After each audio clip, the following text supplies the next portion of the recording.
This is Junior. Junior, say hi. Hi, everybody. He is my little furry Valentine. We're all getting ready for Valentine's Day. This is my little furry Valentine Junior. Some of you may have seen him in some of the pictures that I've posted. But he's my favorite. Say hi. Okay, you want to get down? I think he wants to get down. Bye, everybody. Say happy Valentine's Day, Junior. Say happy Valentine's Day to everybody. I guess not. He's not cooperating. I'll just put him down. Hi, everybody. I'm so glad to be back with you today. I know it's been a while. I promised to try and come on a little bit sooner. Sorry, I was having a little bit of technical difficulties. I usually use my computer at home, and now I am using my laptop. You could probably see there's a change of scenery as well. But I hope you're doing well, and I hope you're staying warm for those of you who are on the Northeast Coast. And happy Valentine's Day, a little in advance. Valentine's Day is just around the corner. And I wanted to do a special little video in honor of Valentine's Day and in honor of love. And so today I really want to talk about talking to kids about love, not specifically Valentine's Day, but Valentine's Day is a perfect segue to teach kids about love and what love is. It's amazing that if you ask kids about love, sometimes you'll be surprised at the definitions that they give you. Sometimes they'll tell you it's a feeling, a squishy feeling, or a hug from somebody that you love. And of course, that's part of it. But I think it's really important that we teach kids that love is a verb. Love is action. And one of my favorite definitions of love was actually something I heard on TV from Joyce Meyer. And she said, love is a decision you make about how you're going to treat people. And I think that's brilliant because it is more than just a feeling. Valentine's Day stuff is nice, and hearts and candy and presents and showing consideration to people is nice. But day to day, love is about the way you're treating somebody. Love is about the way you talk about them, even when they're not around. Love is the way you talk to them when they are around, even when you're grumpy, even when you've had a bad day, or even when they're grumpy and had a bad day. It's a definite intention that we set behind it. One of my favorite definitions that is actually found in the Bible, it's in the book of Corinthians. And it's a very famous quote, so a lot of people will know it. And don't mind me if I look at my notes here. But it says, love is patient, love is kind, it's not proud, rude, or self-seeking. It's not easily angered. It keeps no record of wrongs. It does not delight in evil, but rejoices in truth. It always trusts, always hopes, perseveres. Love never ends. And you don't have to be a Christian to really look at that and say, wow, there's so many valuable things in that quote that speaks about what love really is. And wouldn't that be a wonderful thing that we could teach children too as well? I mean, you could literally take apart that one quote and maybe set a time of like a week or a month where you set the intention of each part. So whether it be 1 week or 1 month, you could say, you know what, this week or this month, we're going to, as a family, practice a little more kindness. And then maybe the next week or month or however long you decide to do it as a family, you could talk about, we're going to practice a little bit of extra patience. We're going to set the intention of being a little bit more patient with people and with ourselves maybe. And then you could talk about the following, period of time that you've decided being a little more selfless, thinking about others and not being so centered on just your needs or your wants. And that's something kids need as well. Because let's face fact, they're not born knowing to be selfless. A baby's born and it's all about them, right? They cry when they want something. They want their needs immediately met, and that's something that has to be taught. And then you can go on from there about forgiveness, honesty, being hopeful. There's really so many possibilities. Just taking that one quote and tearing it apart and making it either a week by week project or maybe a month project, or you could spread it throughout the year, for as long as you think your kids or your family would benefit from it. In my Light Giver Stories workbook, and for those of you who don't know me, I'm sorry, I didn't even introduce myself. My name is Peggy Sideratos. I am a former teacher in the New York City schools, and I am also an author of the Light Giver Stories and the Light Giver Stories workbook. This book is a series of 22 children's stories that I've written to help raise emotionally healthy children. And this is a book that has, activities and discussions that kind of go with it. Well, in my Light Giver Stories workbook, I have something called the Love Week Project. And sorry, I'm really bad at this. And basically it's an activity, and it's very simple. It's something that you can do with your kids, with your students, with your grandchildren, with your nieces, nephews, godchildren. And so the first part of the Love Week project asks you to kind of draw an outline of a heart, right? Not this small. Of course, you're going to make it a little bit bigger with your kids and make it the size of a piece of paper. And ask kids to tell you or write in their definitions of what love is.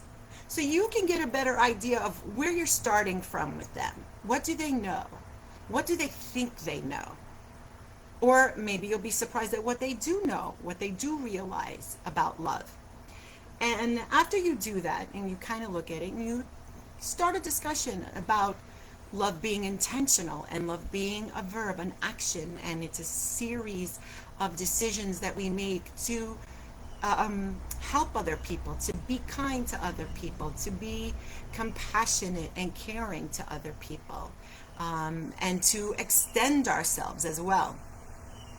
And so after that, I talk about, after the definition and getting their things written in the heart, I kind of tell you to talk to the kids about taking part in a project. And I called it the Love Week Project. And again, this is something you can do for as long as you want.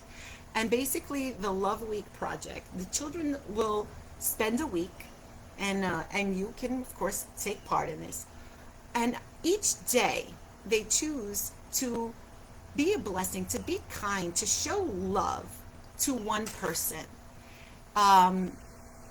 And by the end of the week, you would have at least 7 people. Now, I realize with COVID and the situations being what they are, maybe it's not going to be 7 this week.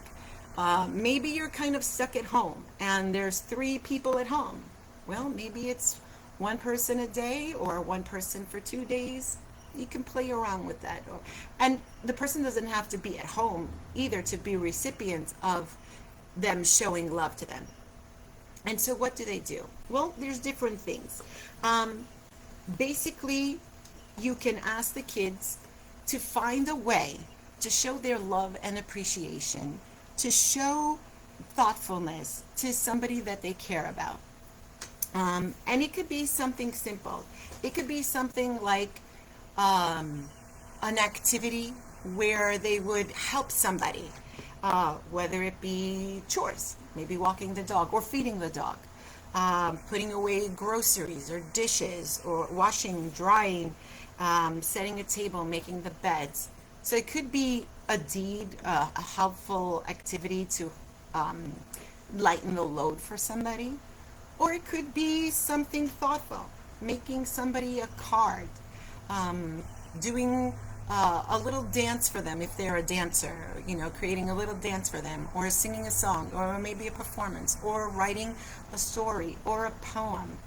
I'm sure you probably can come up with many more creative ideas than I've come up with. It could be something as simple as, making them a sandwich. Hey, I know that my brother or my father or whoever it is has been working so hard on this project or has been locked away in their room doing homework. Um, Let me just make them a sandwich or bring them a snack. Something so small can be so profound and can change the whole mood of that person. Um, at any rate, kids can customize based on whoever it is that they want to do something for. And like I said, in this era of COVID, maybe it could be a phone call to a relative they haven't seen or a friend, or maybe you can send them a card or something homemade. Um, Even if it takes a little bit longer, what's most important is the intention and the love that is behind it.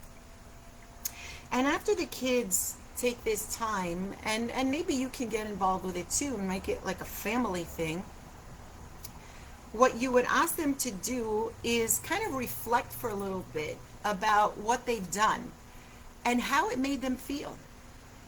Because yes, love is helping other people and being kind and considerate and patient and all these things, but it does have a boomerang effect. My mother always told me when I was a little girl, and of course this was in Greek, "I agape είναι δανεική," which means like your love is on loan. Whatever you give, you get back. And it's very important for kids to also learn that whatever they bring forth will return to them. And maybe at the end of this week, this Love Week project, or maybe if you extend it a little bit longer, you can ask the kids to look at the definitions that they originally wrote in that heart outline and see if there's something else that they may want to put in there. Maybe they've learned something more about what love is. And it's something that they can always go back to, because love is ever growing, and so is the definition, especially for children. It's always growing. And maybe love is the feeling I get after I help somebody. The satisfaction that I feel or the joy that I feel. Maybe that can be included in their new definition. So at any rate, if you have any questions or if you have any ideas that you would like to share, I would love to hear about them. You can always reach out to me at my email address, Peggy, P-E-G-G-Y, at thelightgiverstories.com.